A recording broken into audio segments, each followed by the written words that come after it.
Hello guys, welcome back to my channel, and today we're going to continue to take a look at the scenario civilization starts over. This is going to be the last video of the year. Yup. It's going to release on December 31st, and there's no December 32nd, so this is the last video of the year. It's pre-recorded though, so yeah. In the last episode we saw the war of the Russian coalition, I guess. If you guys find a better name for this war, please help me. We saw this war start basically with the Ladoga Lake country, Archangelsk and Belarus invading into the second Russian Union, I guess, which is stronger than the first one and more stable because it was planned long time. So we also saw the Americas getting discovered a little bit. By the way, the people who discovered the Americas are already going back home and telling the Oslo government of this discovery. And yeah. So we basically got two main events. The Age of Empires has is end is over. And I guess we can start with the Age of Colonization, we can call it. Because we'll see. I think this stage will be a little bit longer than the other ones. Let's see what will happen. We'll of course start over here where the coalition is still winning over here. Doesn't seem like the Russian Union can hold out. But then we see Crimea waking up and sending an ultimatum, I guess, to the Belarus king. And the ultimatum states this: leave the Russian Union alone or face consequences. Belarus is going to see this and is going to meet. They're going to accept. They're going to withdraw. Oh, of course they aren't. They decline the ultimatum, and Crimea joins the war on the side of the Russian Union. But it's not only Crimea. There's also Caspia. Yeah, it turns out they were secretly supplying and helping the Russian Union, and this became a pretty big regional war. And also these small Russian counties joining to help the Russians. Well, now it's a bit more even. We see Archangels still going on and invading still because, and now they're hurrying. They want to connect themselves before it's too late. The coalition forces need to do this, otherwise it's going to be a very big problem. Well, they don't see anyone. They've completely took control of all this area, but they don't see anything, at least for now. Meanwhile, what? Yeah, guys. Turns out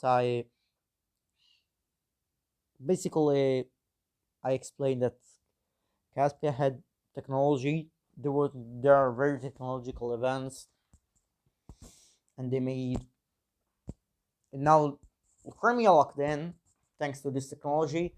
The Russian Union is locking in, trying to push back now that Belarus is getting distracted. This is what I wanted to say, but the recording somehow didn't go.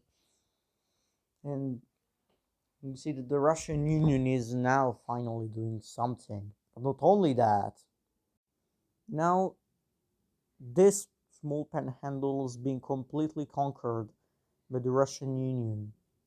This is a major defeat, but like really, really major defeat. Belarus is losing against Russia. Till now, Belarus had an hegemony over Eastern Europe. Seems like that's crumbling. But fear not, because Archangelsk is still doing good. The Russian Union is weaker than Archangelsk, which was a bit more prepared and they're doing really, really good. Now let's go back over here. It's going to be a back and forth episode. Basically, we can say that Oslo is going to send more people to investigate on the continent, to explore a little bit more of Newfoundland. Well, no, this is Quebec. This is Newfoundland, I think. No, this is Nova Scotia. Oh my bad. No, wait. That, and they discover it. They do not still colonize this land. They're just curious. They get some resources. Oil has not been discovered yet, but they will probably do. Basically, after this exploration, they're going to say to other European powers, "Yo, guys, look, new continent." Guess who is going to be very interested? Of course, it's the Balearics. Balearic Empire is going to send a ship over here because they're curious of what could be there. They supply over here and then they start the journey and they land in Brazil. Discover that this land is a bit different from the northern land, so this has to be another continent. At least this is what they think. So yeah, difference between North and South America in this timeline are a bit more, it's not just one giant continent, it's two different continents, probably not even called America. This one can be called, like, I don't know, uh, New Iceland. I don't know. Probably not going to be called New Iceland. Well, this is going to be called, this area is going to be called New. They're going to call New Barcelona. I don't know. Maybe it resembles to them Barcelona for some reasons. It's going to be called New Barcelona. I don't even know if I'm going to remember this. Basically, this exploration campaign is pretty big. The This is why it's called the Age of Colonization, guys. Well, now Africa seems much more uninteresting. For this reason, the Namibian colony gets abandoned. The Balearic Empire buys it, and they connect their lands pretty easily. And now they've got a really, really solid base in Africa, and they're the strongest country in the world by far.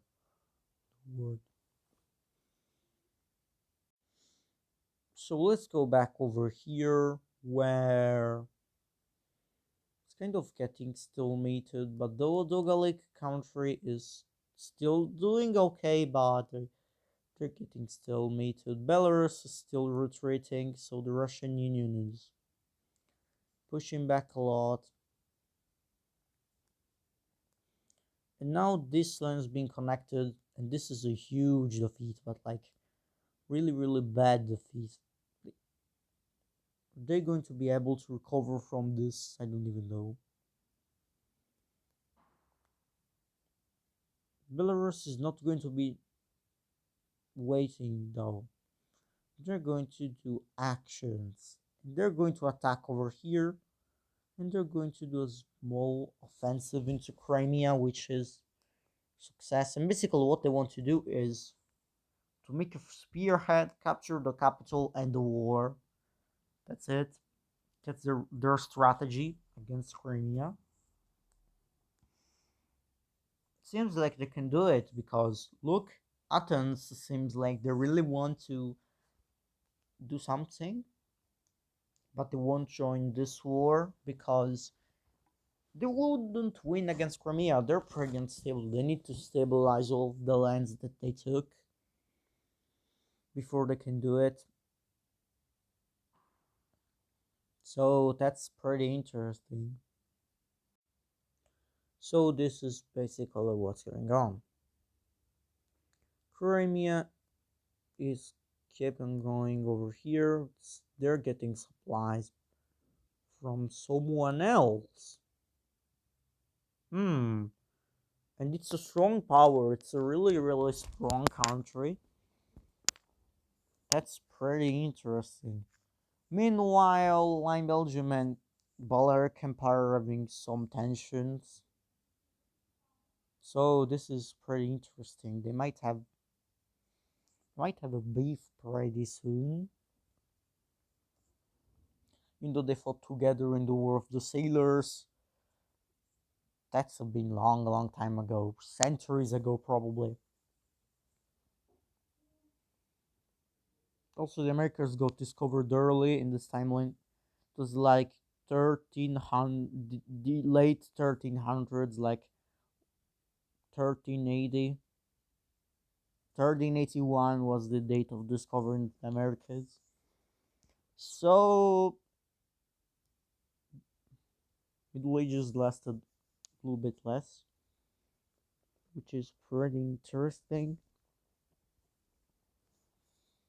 This war is probably started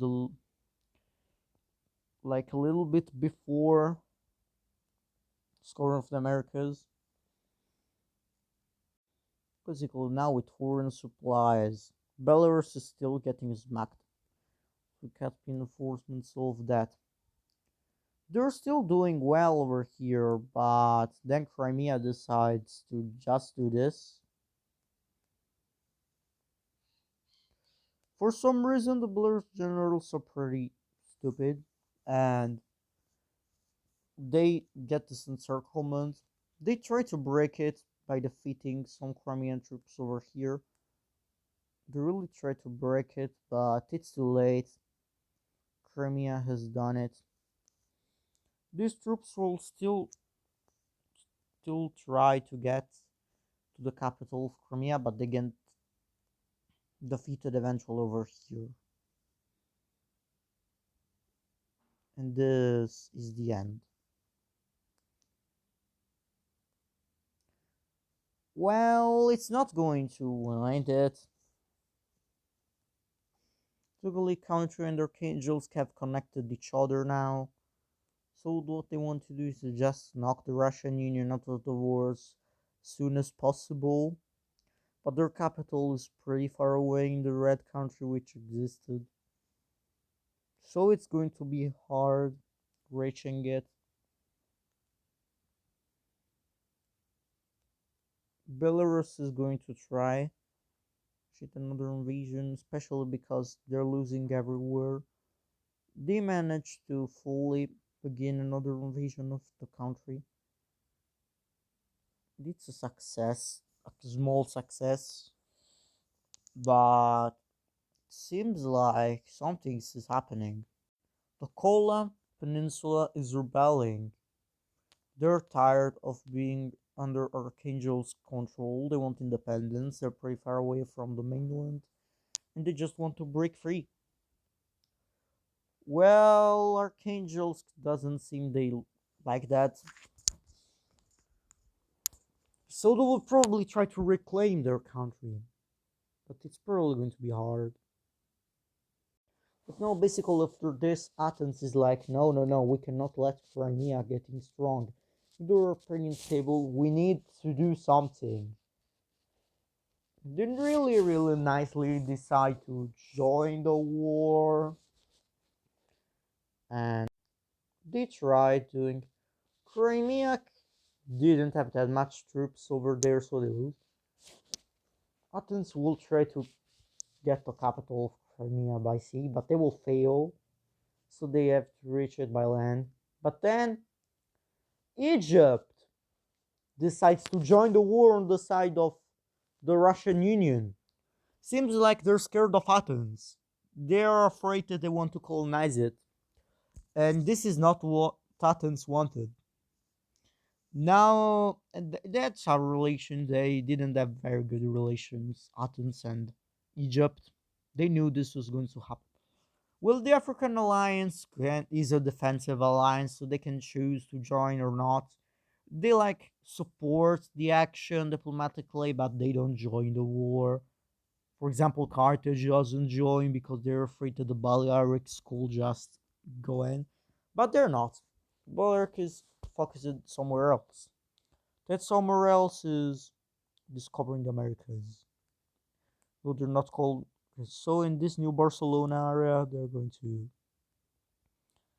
discover it. But then, after a while, they decide to make a first settlement. This is going to be the small colony of New Barcelona. This is the start of a great colonial empire. At least this is what they hope. They also connect with this tribe which is aligned to the Balearics. This tribe is also going to expand now a lot. They became pretty rich in their Cameroon. So this is interesting. This South African tribe is also going to expand. What's happening in Asia? Like, well, since we see Gujarat expanding because they need to, they become a little bit richer, a little bit stronger. They also send so much need to, but then they stop because the Himalayas are hell to reach. So there is this Pakistan and Afghanistan. They don't go too far into it. Basically, a massive roadblock. Here there was war, so that they cannot explore. Basically, with Egypt joining the war, it's over for Athens. The Egyptian navy immediately captures Cyprus and destroys the Athens navy. But like really humiliates them, humbles them. They cook them. Egyptian navy is the strongest one in Africa. Egypt is the strongest country in Africa by far. And they also take Crete. It doesn't seem like they want to stop. Athens is kind of getting scared, so they retreat from Crimea. The Crimeans are already thinking to send some troops, and also they probably can take down Athens with Egyptian and Caspian help. But Caspia is focused on just jumping Belarus for now. The reason we see that the Russian Union is able to beat this. Archangelsk is this is being stopped after this because of the rebellion. They're trying to take it back. It seems like they can do it. The rebellion doesn't have the strength to survive. They're almost dead, and yup, they got defeated. But wait a second. It seems like someone was funding that rebellion, a foreign power, and they had a defensive pact with the rebellion or no alliance, I guess. And uh-oh, the Baltic Empire has declared war on the coalition. This is a massive shock. Really thought Belarus and the Baltic Empire were allies. But you know, the Baltic Empire is an expansionist nation and they want to completely take over the Ladoga Lake country. They see them as a rival and they want to knock them down. Oslo supports diplomatically this move, even though they don't get involved. They're they're still exploring the Americas. They're not doing this very quickly, by the way. Like it's not immediately. It's a little bit slower. Oh, and they also managed to claim a little bit more of Greenland. After this, we see that the Balearics do not join the war, they decide to stay neutral. And this is what I meant by big powers not participating. And also, when Belgium declares their neutrality, Poland declares their neutrality, Ireland declares their neutrality. Some powers. By the way, I remember the name that I gave to the alliance of Oslo and Belgium ruled of big inspires. The Calais Treaty Organization, the CTO, that still exists. Though it's not longer defensive alliance, it's kind of change everything now.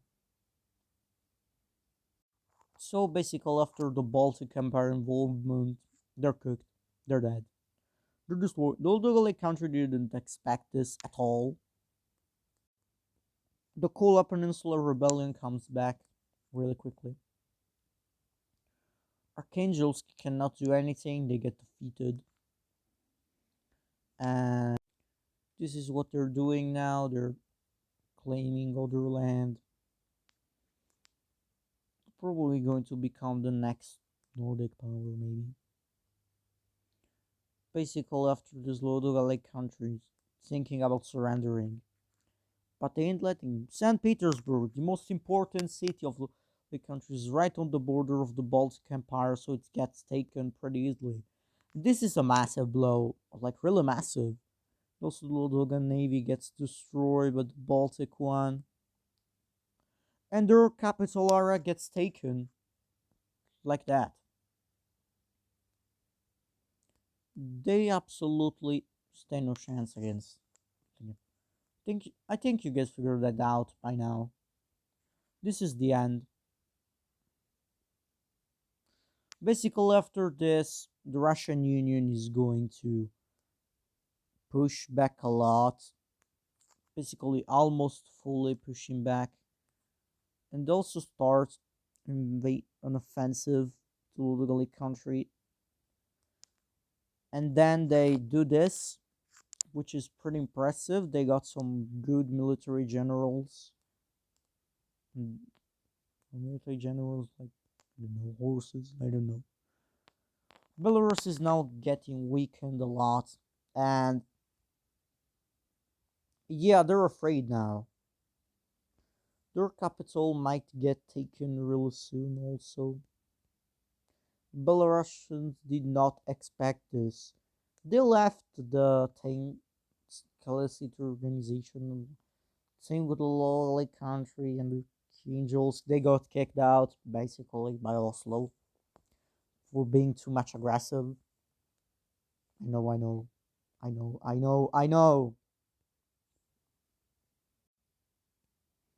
This is insane. This is just insane. Well, how is it going on with the other front? Um. Oh, Athens. Seems like you didn't assimilate pretty well this area. Naples is back, and they're pretty nationalistic, and also Athens said their navy somewhere else. So Naples is back. They rebelled. The Balearic Empire doesn't want to attack the Neapolitans yet, so they just let them be. After this, we see that Syria allows Egypt going over here. We see some rebellious areas of this country just welcoming the Egyptians with open arms. This is one of the biggest humiliations in Athens history. This is probably the first major defeat in a war. Like, that's just insane. Crimea just wants to end this war as soon as possible, so they start doing this offensives. Belarus is going to crumble alone, and then they decide to fight Athens because Athens is also falling off. They would like to punish Athens for what they did, so they start their march, and they're stronger thanks to the Caspian technology and everything else. And this is not going to end well. Crimean Liberal Crimean Belarus rivalry is the biggest Eastern European rivalry, like my wicso history by so far. The war continues though, they do not surrender. The coalition is still on fighting, but Ladoga Lake country is crippled. Archangelsk! You're Archangelsk! How are you doing? Oh, you're retreating. Yeah, they're retreating. They're tired of this. Their puppet government gets overtook by the Russian Union, and they get fully annexed to the empire. It's not an empire, it's a more like a union. Seems like the coalition is going to be won. The Ladoga Lake country surrenders after this. Belarus is going to be like, bro, dude. Arkhangelsk is also thinking about surrendering. And after this major defeat, which makes Belarus closer to their capital, well, not Belarus, the Baltics, they surrender. Belarus is now left alone with Athens. Athens doesn't have the strength to keep on fighting. They get absolutely humbled. Egyptians win another battle. Their navy is the strongest in Mediterranean, no, because they're Balearics, but they are the second strongest navy in the Mediterranean. Maybe the third, but Line Belgium doesn't have that much coast. So they're second. Line Belgium navy would lose a battle to the Egyptians. That's insane. Meanwhile, Line Belgium decides to expand their colony a little bit.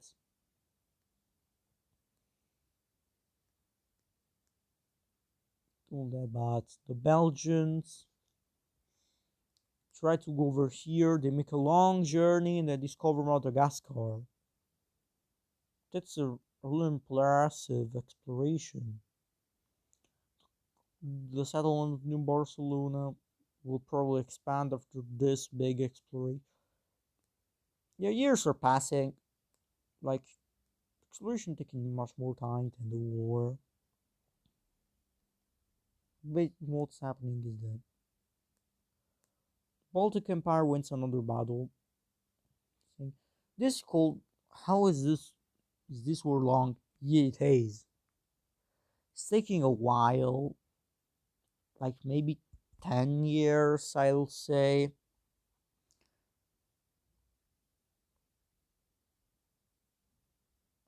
But it's ending soon, so maybe like it could be the equivalent of the 7 years war.